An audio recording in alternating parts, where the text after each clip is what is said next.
La famille, Vladimir Poutine est un génie. Guerre en Ukraine. Pourquoi Vladimir Poutine lâche Kursk pour le Donbass? Mais je vais vous répondre, car vous avez une mémoire courte. À Kursk, Vladimir Poutine semble appliquer une stratégie similaire à celle que l'Union soviétique a employée en 1943 face aux Allemands lors de l'opération Citadelle, toujours à Kursk. Et certains médias occidentaux commencent à s'en rendre compte. Pour rappel, en 1943, les forces allemandes ont lancé l'opération Citadelle, une offensive visant à encercler et détruire les forces soviétiques à Kursk. Et oui, les soviétiques ayant anticipé l'attaque avaient préparé des défenses très solides. Le 5 juillet 1943, les Allemands ont attaqué, mais la bataille s'est terminée par une victoire sévère, stratégique et décisive pour les soviétiques. Non seulement ils ont repoussé l'offensive allemande et récupéré les zones occupées en moins d'un mois, mais ils ont également lancé une contre-offensive majeure, reprenant plusieurs territoires aux Allemands.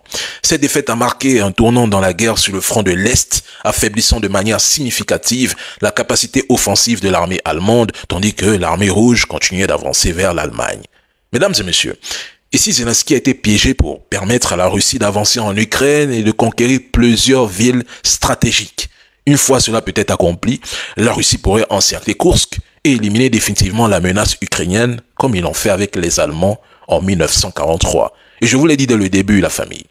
Zelensky a commis une erreur stratégique et vous allez bientôt vous en rendre compte.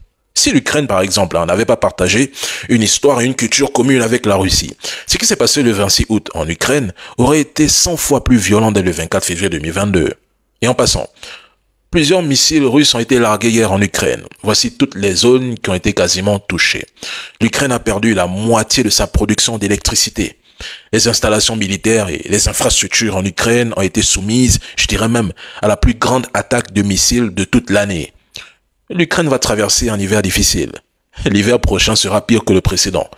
Vous ne jubilez plus, qu'attendez-vous pour jubiler?